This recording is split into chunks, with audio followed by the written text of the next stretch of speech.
Welcome to the XY Advisor podcast, where it's our goal to help you become the best financial advisor possible and drive the positive evolution of financial advice.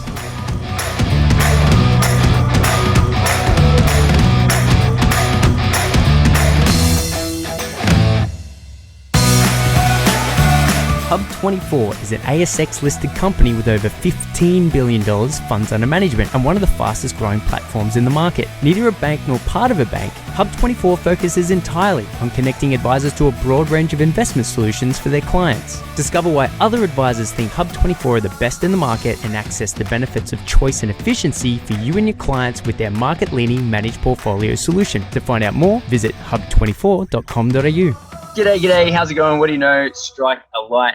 Clayton here from XY Advisor, and I'm pretty stoked to finally get to have this chat because Ben is sort of like a very interesting person that's in financial advice, but you're tucked away so far away up the coast that you're probably not as well known as you should be, mate. But so as background, myself and Ben, we got to know each other at the AMP Horizons Academy, almost a decade ago at this stage, and still to this day, as one of the funniest things I ever saw was because you were sort of young back then, and you stood up and you're like, "Yeah, I'm definitely going to succeed at this because I've already decided that I'm going to succeed at this," and I was like, "I love that."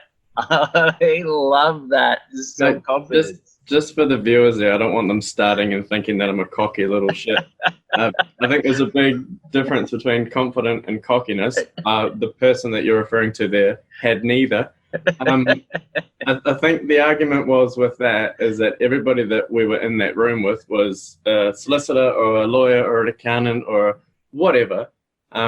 And my argument was, I can't not succeed at this because I've got nothing to fall back on. Yeah. I was a kickboxer, so, it had to work. Yeah.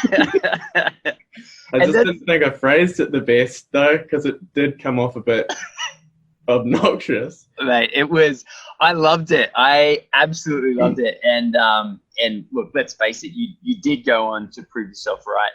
And it's been awesome to watch, man. So, you after doing the AMP Horizon stuff, you then shot up to Queensland, and then you ended up in Bundaberg, which is where you've grown your practice over the last, I guess, about 7 or 8 years. Is that a pretty accurate description? Yeah, mate. The way that it was sort of sold to me was, we got a bunch of books in the rural area. We think you'd get on well with the rural people because of the way you speak and your background. You've got Cairns, Hervey Bay or Bundaberg. Hervey Bay is kind of known as a bit of a retiree central. Cairns is a bit of a party place, so it's just a bit too far. Yeah. And Bundaberg was this little niche kind of place that nobody had really heard about, and which proved to be incredibly wrong. I did a little bit of Googling and found the ratio of people to advisors in Bundaberg was the lowest of the 3 options. Yeah, right. But then I think when I moved here, I figured out that not a lot of them were on Google, and it actually became the highest. That was a bit of fun. That's hilarious. And how big is the population in Bundy? I think we had about 120,000, give or take. So it's not. Actually, that's substantially bigger than I was anticipating. I thought it would be closer to say like 20 or 30,000. Oh no, she's fairly big. And when they say Bundaberg, they mean the surrounding areas. And we're quite lucky up here, where you might have one bloke for every 100,000 acres. So yeah, that's crazy. I think a couple of years ago there was 46 advisors, and now there's about 35, soon to be 23. So it's kind of just right. We're in quite an interesting position here. And we're quite looking forward to seeing what happens in the next few years. Well, I mean, put it this way. From what I can tell, in the UK, before they kicked off their version of, let's call it the Royal Commission, or actually, it's more accurately, let's call it FASIA. Before they kicked off that in 2012, there was about 50,000 advisors, give or take. And after their FASIA came in 2012, and you saw quite a steep decline down to 25,000. and now it's growing again in a healthy fashion. But there's been some really weird changes. Like, so for example, a lot of it is highly vertically integrated because of the costs and expenses involved in being what we would call licensed. And that's kind of, I'm not seeing that exactly reflected in the Australian market, and hopefully it doesn't end up like that, because I think one of the benefits is the ability to be self-licensed, or to have co-ops of smaller groups of advisors. So hopefully we keep that diversification alive, but certainly the drop in advisors is well underway. We've gone from 25,000 down to 20,000 even in the last year, and that will undoubtedly go down to, I would say, probably 15 over the next couple of years, because of how strange it is. Like, advice is changing in real time, and that's just very difficult. For any profession is to go through changes as they're happening, and to keep up to date and stay on top of it, and to avoid the pitfalls and all that sort of stuff. So yeah, man, like, I have no doubt that Bundaberg is gonna lose a few more advisors. Sure. Mate, you flip that coin as well, and just for the viewers, I'm a bit of a academic statistical nerd, and I don't see why the lovely people that we deal with on a day-to-day basis should be subject to incredible fee rises purely because of a bunch of things that have happened that aren't necessarily their fault. And so I've done a bit of sort of pre-work and used all the cost of service calculator you could possibly imagine, and sort of come to the conclusion, in theory, it should be like sort of double or triple what we are charging at the moment. And then I'm also not really confident even considering having those conversations with people, because I don't think it's their fault. So and sort of a bit of a caveat for this, a couple of years ago, I heard Roxy on the podcast say something like he had made provisions for things that ASIC hadn't yet introduced, on the basis that he thinks they might be introduced. So what we started doing probably 18 months ago, was seeking ways to find advice faster, more efficient, changing the way in which it was delivered and how it was validated and how we signed off. And then just sort of, we sort of toyed with the concept, and people said, nah. And then we changed the idea of it and said, no, you will do this, because it's the way of the future. And now we're sort of designing Loom videos and whatnot, similar to the one that I showed you the other day, about how to do it. Because it's this big bugaboo of, I've got all these extra forms to give to this client who doesn't care. And how do I do this faster in order to keep our sustainability? How do we change the notion of profit? Otherwise, very similar to what you were saying, I worry about if we pack up shop, we being advisors as a general, and advisors cease to exist, what happens to these clients that we go to bat for day in, day out? I mean, it's a very sort of relevant argument that you've come across before, but it's a sort of systemic issue which we need to address yesterday, not. Yeah. And that was actually, there's different ways to approach, I guess, the changes that are coming. And one of the things, and one of the reasons why I wanted to have this podcast with you, is because one option is to bail, right? One option is to fight. One option is to increase fees. And one option is to increase efficiencies, so that you can do a larger amount of work, even if the margin is slightly smaller, thereby technically increasing your margin through efficiency. So you've chosen the latter of those four. And considering, a lot of advisors are city-based, right? And you would be far more rural-based than most advisors. And yet, even though your clients are farmers and whatnot, you're still you still have been able to redesign your offering so that it's an easier way to do administration. Yes. And like, without sort of, having to go through the video that I watched, what was your thinking behind achieving this? And then how did you do it? So Simon Sinek sort of says start with the why. And the why, which was identified when I was doing the Masters, was advice is too slow.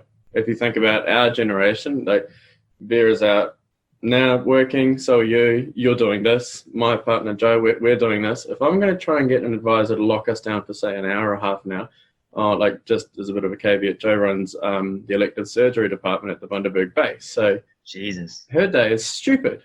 Yeah. Some doctor who's like, I don't want to work today, can you cancel tomorrow's list? And she goes, sorry, what?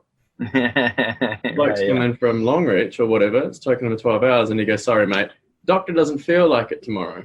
Ooh. So and then if you think, after all that, which happens day in, day out, how are we supposed to sit down? And don't get me wrong, I'm just going to caveat the rest of this podcast with due consideration is given to professionalism and all that sort of jazz. So I'm not saying you're not worth a lot. I'm just saying that in the scheme of things, we don't want to sacrifice an hour of our very, very, very time poor lives in order to sit with someone if it's not entirely relevant. Initials, absolutely.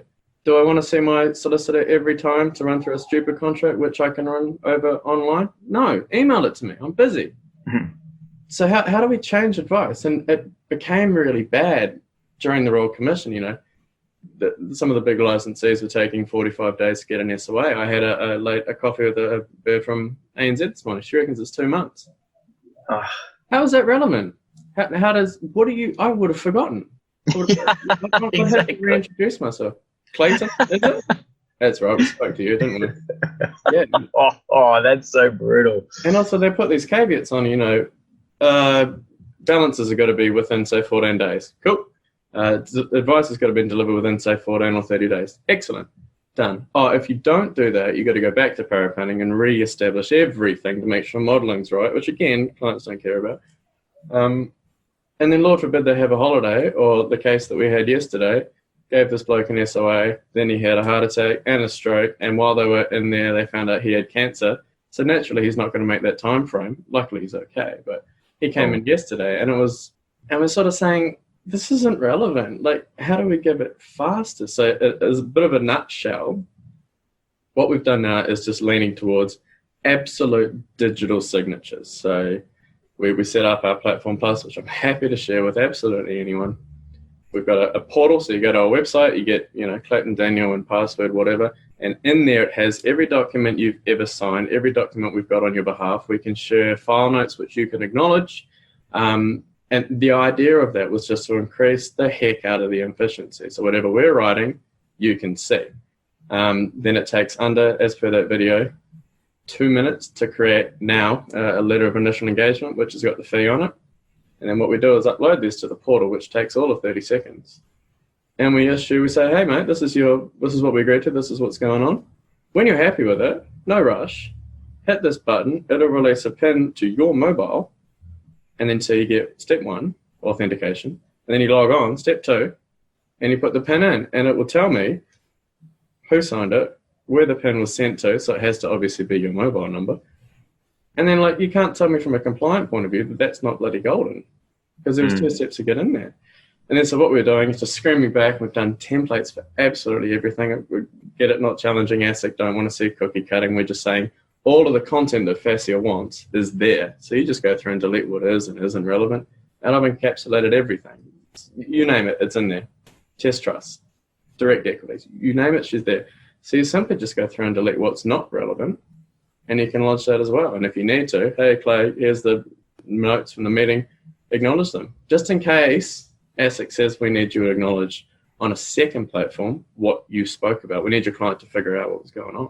Yeah, that is a whole, I mean, first of all, congratulations, well done. I love the way that you've tackled this Fascia problem sort of head on. You've said, okay, this is the world in which we live. I'm just going to make it as streamlined, efficient, effective, and enjoyable for my client as much as possible. And I think that's a really, really awesome sort of frame to tackle this with. And in terms of getting, and I've never actually thought of this, but the ability for a client to view the file notes that are on them, that is a fantastic piece of, I guess, transparency for the client, because there's probably going to be 25% of clients, if you think of the HBDI sort of personality test, you're going to get 25% of clients that are going to be really interested in that anyway. And they're probably going to have the ability to sort of say yes or no, or, and I'd imagine probably majority of the time would be yes. But the fact that you can achieve sort of highly compliant and efficient advice in this new not overly regulated, but just the new regulated regime is fantastic. So yeah, man, and I guess the question is, how are your clients responding to this? It needs a little bit of hand holding, which is understandable. It's completely new. We have no problem with the Gen Y, kind of Gen X. The issue comes, we've got one client who's 96. Should never borrow it. Majority of them, even the sort of quote unquote oldies, 65 to say 80, are fine. They have to get a email and whatnot from MyGov anyway. Centrelink is pushing them that way. So they log on. Majority of their callers, they say, I forgot my password. And I say, obviously, I don't know your password. I'm guessing it's something along the lines of blah, blah, blah. And they go, yeah, whatever. And so we can just resetting passwords super easy. And we've just given a bunch of Loom videos and step-by-step. Sorry, before we sort of stop, the portal, of course, we upload the statement. So any advice document goes in there and it's got bloody bells on it. Clayton, this is your statement. Bang. And so they just run through it. It's becoming incredibly efficient. So the case study that I wanted to sort of bring to your attention to answer your question, lovely couple went from here to WA in the middle of nowhere. Tire blew up, car did something else, very inconvenient. She said, I need $5,000. Which is fine, so we validated who she was, same number, all that jazz. And I said, how do you want it? And she said, well, look, you can't email it because we're, in the middle of nowhere. Can't post it because we're not going to be here by the time it gets here. And I thought, this is where the portal. So all we did is jumped up what we call it execution only. I want $5,000 paid to my account. And then a product form. Bang, bang, was there in 2 minutes. She logs on, submits her PIN, bang, bang, sends me an email. You're right to process this withdrawal. So I call about 2 seconds later, like realistically call about 20 minutes later. She's all done. I reckon it's probably going to be in your account by 3. Damn, man.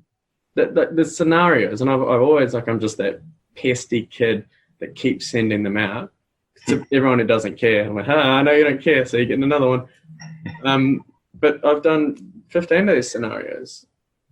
Easy. And it's just such a big problem solver because we were finding as well, being rural based, we've got clients in Mackay, we've got clients in Tali where nobody knows where that is, clients in Tassie, and even getting things like we have, like every advice firm has, dates. So things need to be done by June or July or whatever. And if I need to post stuff to them, not going to happen. If you're encroaching on that 65 mark and you need to be making contributions and can't, how do I do it faster? And this solves all that because we had one lady in Tali, same thing, had to do this. The most complicated piece of advice I think I've ever done. Recontribution, you name it, application to super, assets. And I think she had to do 26 pins or 27 pins or something like that. But it got done in a 25-minute span. My email just blew up. Boom, boom, boom, boom. And we said, Bob's your uncle, right to go.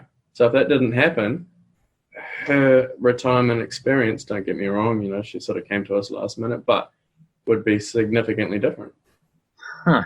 Man, that's what level of... Okay, so you're with InFocus, and the interesting thing I find about InFocus is they have their own software, and then I assume that the software and the compliance team work hand in hand quite succinctly, and I would imagine it would have an advantage. Do you think that piece of software plays a huge role in being able to do that, or do you think you could replicate what you're doing externally with another piece of software? I'm just very, very conscious that people from InFocus will be watching this. Yeah, absolutely. I mean, you're still allowed to give your honest opinion. They give, they call it Platform Plus, and Platform Plus is this amazing beast that sits in the corner that nobody really knows what it can do. And to be frank, I can't take any of this credit because it was all Colleen that designed it. And asked those questions and said, hey, why can't this be done by this? In theory, a lot of the other things could be done by other, but you couldn't do the digital, you couldn't do the portal. You have to sort of back that up. And the good thing about Platform Plus is that they've already got their IP and all their insurances in place, and they've got a big bad server that makes sure this, because, you know, we've got high-level medical professionals and whatnot, and they don't want that stuff getting out. Not that there's a hierarchy. Yep. Even mums and nobody wants their stuff getting out. Yes. So I think in theory it'd be really, really difficult to replicate, but also, and I'm taking the credit for this as well, so anyone can suck it. It wouldn't have been what it is without our constant pestering and involvement. Yeah, cool. No, I've got no doubt. It's been an interesting thing when people ask me about, you know, licensees. I always do mention, like, because of how much advice is dependent upon compliance these days, it does make a lot of sense to have a licensee thoroughly involved in the statement of advice process. So there's an advantage there. And then I guess the only question is, can other licensees replicate what InFocus and Platform Plus can do with other pieces of technology? Who knows? I'm certainly no expert, but that's kind of, it sort of stands out to me as an advantage. One of the things that I also respect about what you do, Ben, is you really practice what you preach in terms of being, financially diligent with your own money making decisions and your own ability to sort of budget. And even though, you know, I think you were maybe 25 when we met, which would put you at sort of like, you know, early to mid 30s now. Sort of, I've seen how responsible that you have been during this whole process of building your own business and purchasing properties and really just sort of, you know, locking away cash, squirreling away, I think they call it.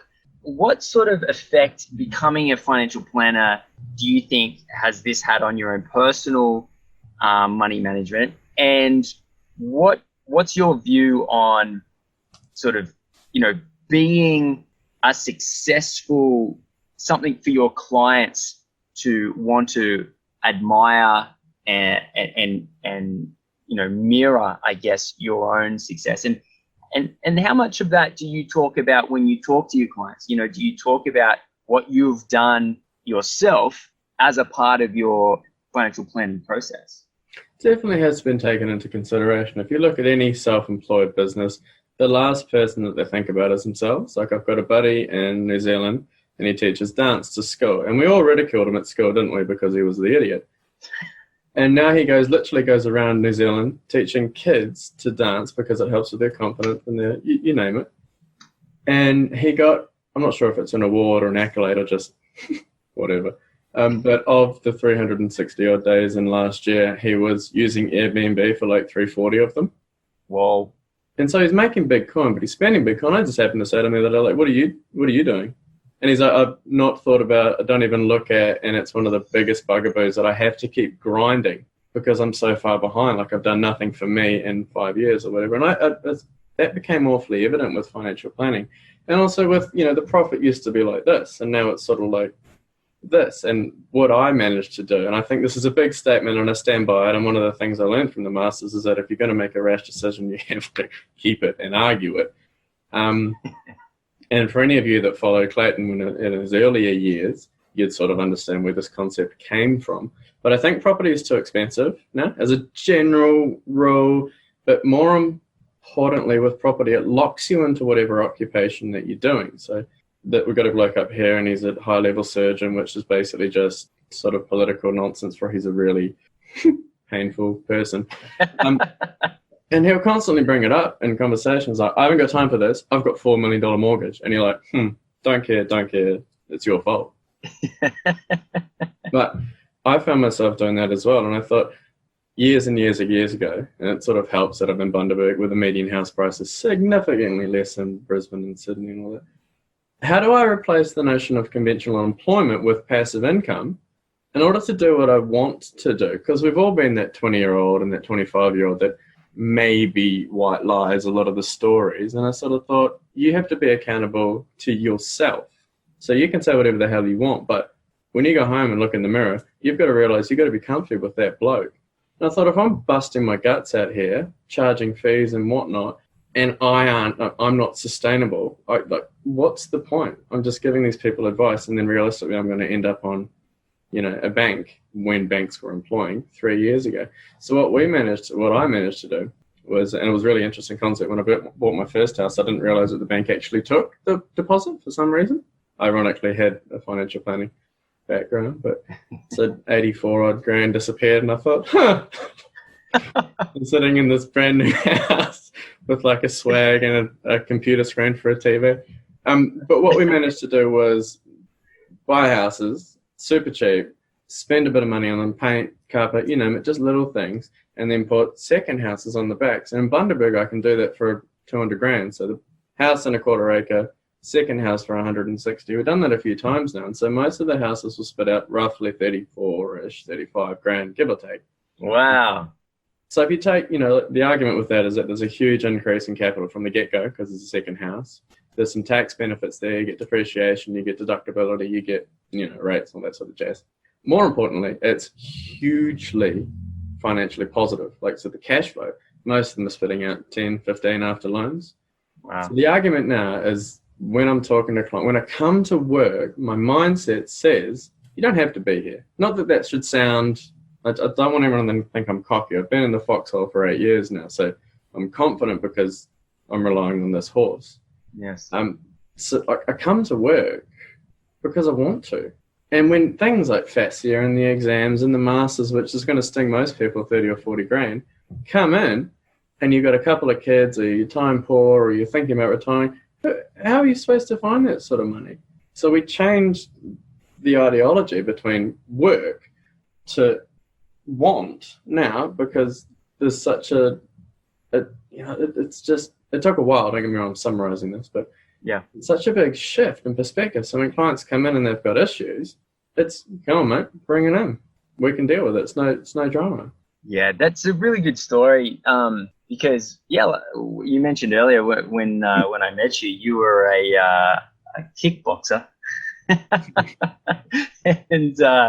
And I'd sort of come from tax accounting and a little bit of a year of paraplanning, and but I still had a lot to learn myself. But I remember thinking, wow, at least my last job wasn't, clocking people with elbows.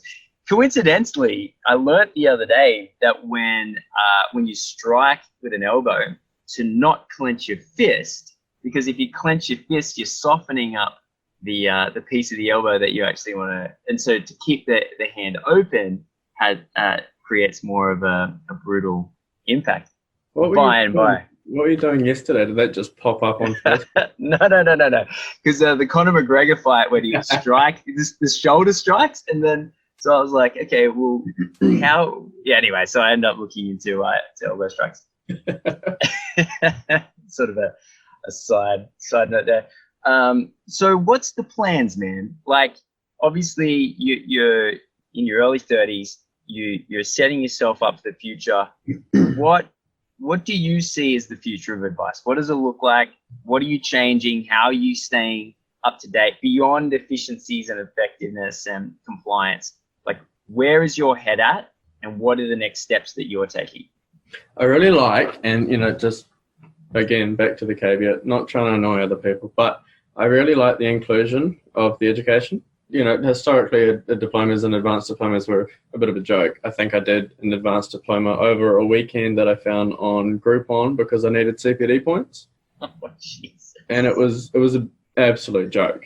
And I've just finished the masters, and so that's the conventional education is what will teach you something, and then in 6 months we're going to ask you what we taught you. And the masters is we don't know what you're going to respond with, dude. We want you to make sure that you know this so well you can have a position and think about stuff that we haven't even considered. And you're like, right. So when I got my research project back, they said, you actually want to, this isn't just a mark. You really want to push this. I'd be applying for unis for your PhD, and I'd be looking for scholarships, and I'd be doing this, not just, you got a credit, whatever, off you go. So we sort of started investigating that, and I think it's going to be a bit of a game changer. But now, when we were growing up, the aim was to have as many policies as possible, as little overheads as possible, and basically unofficially, of course, and some of you are going to not like this, but never return phone calls. I mean, why would you? So now it's just shifted. Yeah. So now I think we'd have about 160 ongoing clients, and that's fee for service. I think we've got like 2 grandfather policies, which annoy me. And then we'd have, I don't know, 20 or 30 policies of risk. And most of them, we just send them an email every couple of years or every year and say, hey, has anything changed? We need to chat. If not, sweet it. So I think the notion is going to change from being all of this and doing nothing to doing all of this and doing everything. And every advisor is going to get to a certain, depending on their support staff, very similar to a CPA arrangement. Every advisor is going to get to a number where realistically you can't service more than 100, 150, 200 clients. Yeah. And do it. And even 200's pushing it. It's big numbers, and especially with some of these assets coming out. So the conversation we had this morning was, if people are consistently taking money out, can we cancel the arrangement before the tenure on the basis that advice isn't just, if they're going from 100 and they're old and their aim is to spend all their money, how about we just... And they said, yeah, but if you're not doing a review, you got to give back all the money. We said, yeah, right. So my response was then, would you like me to do a review on a investment account that's got $15 in it? Yeah. And right, I get it, that's a bad scenario, but there's got to be some. So I think we're going to become really particular about who we're taking on now. Yeah. And then there's going to be some mutual agreement when we get to the CSA, we've done this, we've done that. We say, hey guys, we just don't need you. And you just don't need us. We're still here. Pick up the phone, but we're just not going to charge you. Just re-engage us when you're ready. So I think the model's going to change, and we're going to see a lot of small businesses having 2 or 3 ARs, capped amount of clients, and it's going to factor in things like Ben doesn't want to work Fridays. Ben wants to play his guitar. Jess wants to have a baby, so she doesn't want to work Tuesdays. And there's going to be this massive shift of when we first started, we did everything for them straight away. Whereas realistically now, the website tells everyone that I don't work Friday afternoons, and that's okay. Because we've still got enough margin and profit to remain sustainable, and we just need to allocate our time now. So my calendar sort of looks like return phone calls, study, whatever else, keep up on the current affairs. And so we used to come to work and go, right, I don't know what to do. Yeah. So it's just going to become a bit more structured. Yeah. And also the last thing about that, and I'm very, very guilty of sort of this type of mindset, is when we first started, there seemed to be some sort of internal hierarchy, or I thought sometimes I was better than other people and vice versa, but I didn't really understand the situation. So like you'd get a guy in town and he'd say, oh, this guy's stuffed me over. This is the advice that I got. And I was the first to go, that's crap. But I had no idea about, and I'm sort of use that for my own growth now. But now when we're getting clients, and it's happened a lot this year, people say, oh, I'm sick of this bloke. And you sort of say, why? What's he done? Oh, my super hasn't grown. We're like, where are you? What are you doing? If it's in an index fund and you're not putting any money in, this is just changing their expectations. Yeah, I kind of like that. So rather than just assuming that the client has a valid reason to not like the advice that they've received, is actually maybe even challenging them as to what the problem is, and potentially there's not a problem beyond just however the market has performed. Yeah, man, that's a really good insight. Now, with respect to the fact that not everyone has access to Platform Plus, I'll make sure that if you want to share that Loom video that you sent across, we can put a link in the description if that's the kind of thing that you want to share with everyone. Alternatively, if someone wanted to reach out and say, hey, what's the best way, let people know what's going on. So what are we at? Ben at Neilson Wealth, Neilson, and then wealth, wealth.com.au. 0481 343975. Call the office, send a link, just do stuff. Because sometimes I think, I've got a quote here from Hemingway that I was hoping you'd let me bring up. Go, please. And I'm not trying to be sexist, but this is just Hemingway because, he was. A man without direction will always return to his former self. And I just think sometimes that a lot of the people that we're dealing with are getting sensory overload. They've changed everything. The advisors are used to doing this, and now you can't do this. And they go, oh, bugger it, bugger it. And that they're experiencing sensory overload. And a lot of these people don't know what it is. And so even if you're just bored, man, just call and just make sure that some of the most meaningful conversations I've had in the last 12 months is when they said, hey, what's going on? They go, I feel a little bit bloody bland. And you're like, you're allowed to. That's fine. Yeah. But let's investigate that, because you're going through, he's going through, we're going through. We've got a little solution, but if we're talking about stuff, then we can find a practical way to tackle it. But I kind of think that all advisors, whether you, me, you name them, they're all doing advice. I'm not quite sure why we're not going, this is what we do. How do you guys do it? Because you're doing something faster than what we're doing. And if we can make it easier and quicker and more effective, why is it hidden? No, 100%. Yeah, that's been, as you know, one of the core tenets of XY since it began. If we can lift all boats, rise the tide, all boats rise. It's the best way, to my mind, and thankfully to thousands of other advisors, that the best way for everyone to get better is less top-down forcing regulation and more sharing amongst each other, this collegiate peer-to-peer learning. And yeah, man, it's awesome. I really do appreciate you coming on, sharing with us. And it's been really cool to watch how you've sort of pulled it all together over the last few years, mate. And take my hat off to you. So thank you so much for coming on. Mate, I'm super humbled for the introduction and the opportunity. So thank you. Cheers, man. Thanks again.